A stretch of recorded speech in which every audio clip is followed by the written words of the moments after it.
کیا آپ جانتے ہیں حروف مدہ کیا ہیں اور کتنے ہیں؟ آئیں میں بتاتی ہوں۔ تجوید کی دنیا میں مد کے معنی ہے لمبا کرنا، دراز کرنا یا پھر کھینچنا۔ اگر ہم ان تین حروف کو ان کے قواعد کے مطابق ادا کریں تو تلاوت میں ایک خاص مٹھاس اور توازن پیدا ہوتا ہے۔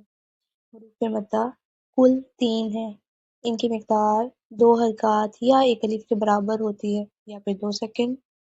الف مدہ، واو مدہ اور یا مدہ، ان تینوں کو حروف مدہ کہا جاتا ہے۔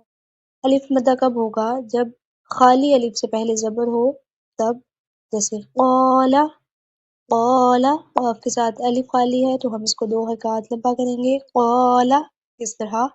واو مدہ کب ہوگا؟ جب واو ساکن سے پہلے پیش ہوگی تو واو مدہ ہوگا، واو ساکن۔ یہ ضروری ہے کہ واو کا ساکن ہونا ضروری ہے، جیسے یقولو، قولو، کاف کو 2 حرکات لمبا کریں گے، واو مدہ ہے۔ یا مدہ کب ہوگا؟ جب یا ساکن سے پہلے زیر ہو، جیسے قیلا، قیلا، 2 حرکات، قی، اس کو ہم لمبا کریں گے۔ اسی طرح ان کی مقدار ذہن میں رکھیے گا، یہ 2 حرکات یا ایک الف کے برابر کھینچ کے پڑھے جاتے ہیں اور ان کو حروف مدہ کہا جاتا ہے۔